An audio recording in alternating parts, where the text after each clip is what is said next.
GM কাদেরকে নিয়ে সব কি চলছে, সরকার কি চলছে। দর্শক, আপনি যদি বাংলাদেশের সমসাময়িক রাজনীতি বুঝতে চান তাহলে জিএম কাদের নামে যে একটা ক্যারেক্টার আছে, জাতীয় পার্টির একাংশের চেয়ারম্যান, তার সম্পর্কে একটা ক্লিয়ার ধারণা থাকা, তার সম্পর্কে সহি আকিদা থাকা আপনার জন্য জরুরি। না হলে আপনি আপনার শত্রু মিত্র চিনতে পারবেন না, আপনি রাজনীতিতে শাইন করতে পারবেন না, আপনি সঠিক পথে হাঁটতে পারবেন না।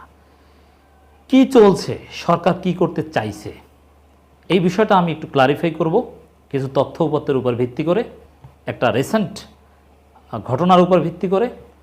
At the same time GM Quader আসলে কি, কেন, রাজনীতিতে কি, এই বিষয়টা বুঝতে হলে জিএম কাদের সম্পর্কে জামাত শিবিরের দৃষ্টিভঙ্গিটা বুঝতে পারলেই আপনি সহি আকিদা পজেস করতে পারবেন। দর্শক, একটা খবর প্রথমে আপনাদেরকে বলি। জাতীয় পার্টির চেয়ারম্যান হিসেবে দায়িত্ব চালিয়ে যেতে পারবেন জিএম কাদের। আপনারা দেখেছেন কখনো কখনো মহামান্য আদালতের নিষেধাজ্ঞা যে জিএম কাদেরের দায়িত্ব পালনে স্থিতি অবস্থা, আদালতের নির্দেশনা, আবার কখনো কখনো না, সমস্যা নেই, আবার কখনো দৃশ্যপটে রওশন এরশাদ, কখনো জিএম কাদের ইম্পর্টেন্ট। এর মানে সরকার জিএম কাদেরকে নিয়ে একটা গেম খেলছে। জিএম কাদেরকে সরকার কখনো চাপে রাখছে, কখনো তাদের প্রয়োজন অনুযায়ী সামনে আনছে।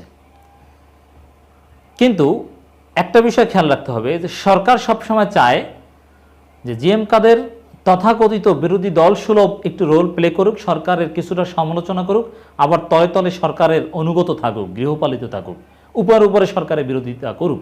এটাই সরকারের চাওয়া জিএম কাদের থেকে। কিন্তু কখনো আদালতের নিষেধাজ্ঞা, কখনো দৃশ্যপটের রওশনের স্বাদ, মানে এগুলো হচ্ছে জাতীয় পার্টির ইন্টারনাল কামড়াকামড়ির অংশ।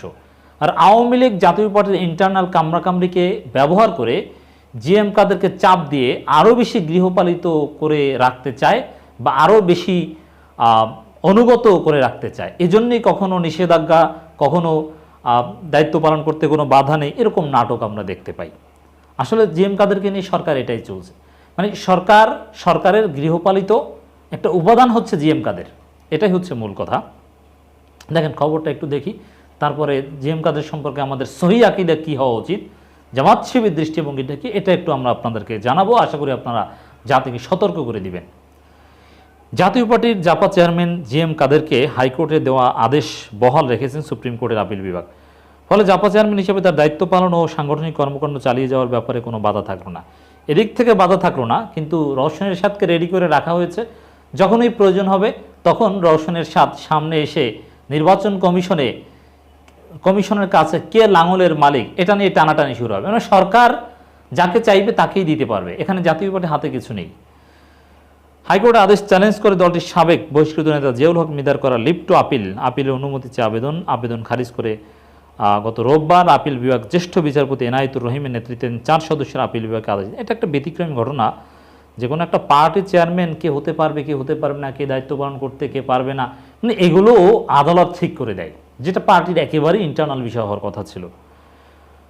আদালতে জিয়াউল হক মিদার পক্ষে শুনানি করেন জ্যেষ্ঠ আইনজীবী মোহাম্মদ সাইদ আহমেদ, সঙ্গে ছিলেন আইনজীবী গোলাম রব্বানী ও আবদুল্লাহ আল মামুন। আর জিএম কাদেরের পক্ষে শুনানি দিয়েছিলেন আইনজীবী শেখ মোহাম্মদ সিরাজুল ইসলাম ও ওয়াজিউল্লাহ এবং খাজা তানবির আহমেদ। তো এগুলো আসলে এই ধরনের সিদ্ধান্ত বা কেন, কারা কি, এগুলো সব পলিটিক্যাল, আওয়ামী লীগের চাওয়া পাওয়া বা তাদের যে নাটক, সেই নাটকের অংশ হিসেবেই এগুলো পরিচালিত হচ্ছে।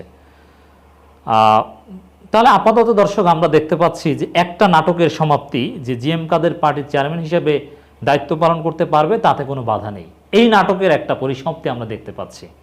কিন্তু জিএম কাদেরকে বাধাগ্রস্ত করার জন্যে সরকারের হাতে রওশন এরশাদ টুলস আছে, যে কোনো সময় তাকে সামনে আনা হবে, তখন জিএম কাদের বুঝবে যে কত ধানে কত চাল। এবার আসি জিএম কাদের সম্পর্কে জামাত শিবির আকিদা কি, দৃষ্টিভঙ্গি কি। জামাত শিবিরের বা জামাতের এবং তরুণ প্রজন্মের শিবিরেরও অনেক নেতাদের সাথে নানান সময় আমি ব্যক্তিগতভাবেও এই বিষয়ে কথা বলেছি। জামাতের একজন নির্বাহী পরিষদ সদস্য এরকম একটা মন্তব্য করেছিল ব্যক্তিগত আলাপচারিতায়, জিএম কাদের এরশাদের চাইতেও ডেঞ্জারাস, এরশাদের চাইতেও ধান্দাবাজ।